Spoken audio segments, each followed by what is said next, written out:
সাগররুনি হত্যায় deep state জড়িত বলে মন্তব্য করেছেন সাংবাদিক নেতারা। তারা বলেছেন, আওয়ামী লীগ সময়ে গত 15 বছরে তো এই নৃশংস হত্যার বিচার হয়নি, গত 18 মাসেও বিচার হয়নি। এই হত্যাকাণ্ড ধামাচাপা দেওয়ার পায়তারা হচ্ছে বলে আশঙ্কা প্রকাশ করছেন তারা। এমন অবস্থায় ন্যায় বিচার নিশ্চিতে নতুন সরকারের হস্তক্ষেপ চান সাংবাদিক নেতারা। হাকিম মাহির রিপোর্টে বিস্তারিত। এক যুগেরও বেশি সময় ধরে থমকে আছে সাংবাদিক দম্পতি সাগর সরোয়ার ও মেহরুন রুনির হত্যার তদন্তের অগ্রগতি। 123 বার পিছিয়েছে তদন্ত প্রতিবেদন দাখিলের সময়। 2012 সালের 11ই ফেব্রুয়ারি রাজধানীর রাজাবাজারের নিজ বাসায় হত্যা করা হয় তাদের।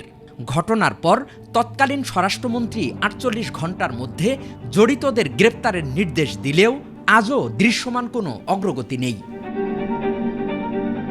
মামলার তদন্তের দায়িত্বে থাকা সংস্থাগুলো এখনো কোনো কুলকিনারা করতে পারেনি। দীর্ঘ এই সময়েও শনাক্ত করা যায়নি কোনো অপরাধীকে।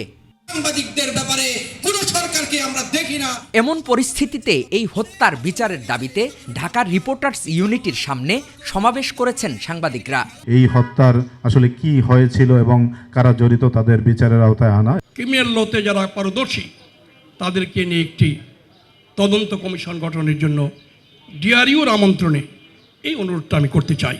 সাংবাদিক দম্পতির খুনিদের গ্রেপ্তার না করা ও তদন্তে কোনো অগ্রগতি না হওয়ায় বিচার নিয়ে শঙ্কা তৈরি হয়েছে বলে মনে করেন তারা। এত শক্তিশালী একটি গ্রুপ এই হত্যাকাণ্ডের পেছনে রয়েছে, যাদেরকে সরকার বা রাষ্ট্র ক্ষমতায় যারা থাকেন তাদেরকে ধরতে ভয় পায়, এবং সেটি সব সরকার নির্বিশেষে। মানে আপনার তো ডিপ স্টেট শব্দটা খুব আলোচিত হচ্ছে, তো তারা ডিপ স্টেট, আমি খুব স্ট্রংলি বলছি, ডিপ স্টেটকে কিন্তু কোনো সরকারই নাড়াতে পছন্দ করে না। আগামী যে তারিখ রয়েছে আদালতে তদন্ত প্রতিবেদন জমা দেওয়ার, পিবিআইয়ের পক্ষ থেকে যেন সেই প্রতিবেদনটি জমা দেওয়া হয়। তাদের দাবি, বারবার তদন্ত প্রতিবেদন জমার নামে কালক্ষেপণ করা হচ্ছে।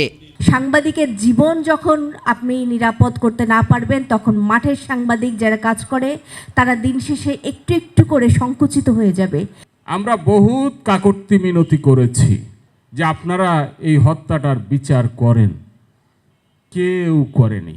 এই হত্যার বিচার না হওয়া পর্যন্ত আন্দোলন চালিয়ে যাওয়ার হুঁশিয়ারি দেন সাংবাদিক নেতারা। নির্মম হত্যাকাণ্ডের বিচারের দাবিতে আমরা প্রতি বছর এখানে সমবেত হচ্ছি। হাকিম মাহি, 21 টেলিভিশন, ঢাকা।